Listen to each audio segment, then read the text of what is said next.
સુરતમાં રક્ષાબંધન પૂર્વે આરોગ્ય વિભાગે મીઠાઈ દુકાનો પર દરોડા પાડી સેમ્પલ મેળવ્યા હતા, પરંતુ રિપોર્ટ તહેવાર બાદ આવશે। આથી સેમ્પલ લેવાયેલી મીઠાઈ તહેવાર દરમિયાન વેચાઈ જશે।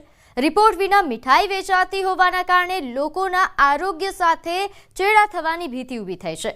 આરોગ્ય વિભાગે યોગ્ય સમયે પગલાં ન લેતા તેમની કામગીરી સામે સવાલો ઉઠી રહ્યા છે।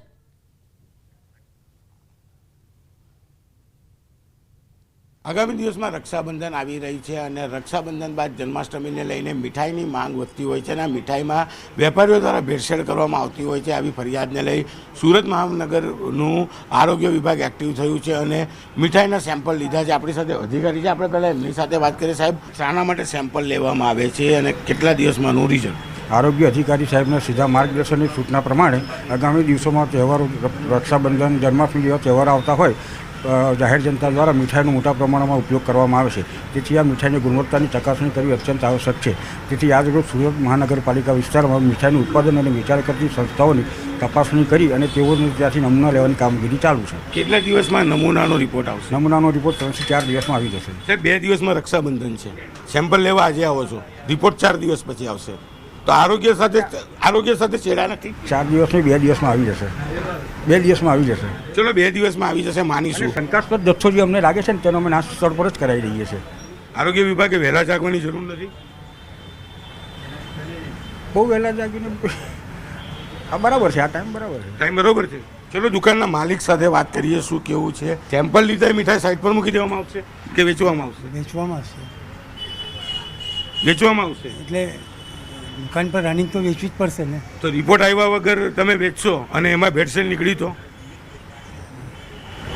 એવું તો બને નહીં સાહેબ। બિલકુલ દુકાનદારની વાત સાંભળી, આરોગ્ય વિભાગ વહેલું જાગ્યું છે, સેમ્પલ લીધા છે, 2 દિવસમાં રિપોર્ટ આવશે, પણ સેમ્પલ લીધા પછી મીઠાઈનું વેચાણ ચાલુ છે અને આ મીઠાઈ ખાઈને લોકોનું સ્વાસ્થ્ય બગડે।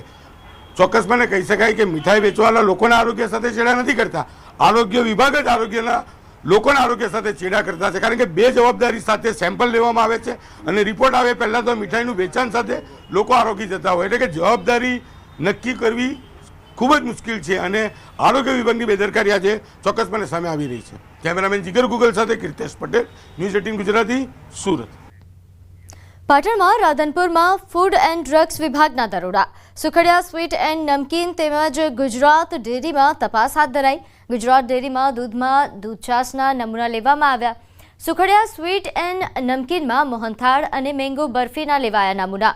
તપાસ દરમિયાન 100 જેટલા નમકીનના પેકેટ FSSAIના માપદંડ અનુરૂપ હોવાથી સ્થળ પર જ નષ્ટ કરાયા। ફૂડ વિભાગે તમામ નમૂનાઓ પૃથ્થકરણ માટે લેબોરેટરીમાં મોકલ્યા છે। નમૂના આવ્યા બાદ આગળની કાર્યવાહી હાથ ધરાશે। તો હાલ તહેવાર પહેલા ફૂડ એન્ડ ડ્રગ્સ વિભાગ જાગ્યું છે। આરોગ્ય વિભાગ દ્વારા હાલ તપાસ કરવામાં આવી રહી છે।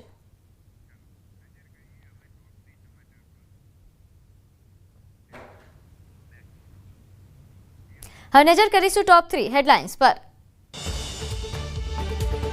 ભરૂચના આમોદમાં ખુલ્લી ગટરમાં પડ્યો રાહદારી। અમદાવાદમાં ટિપર વાહન ચાલકે સર્જ્યો અકસ્માત, 1નું મોત। સુરતમાં સરથાણાના PSI 40,000ની લાંચ લેતા ઝડપાયા।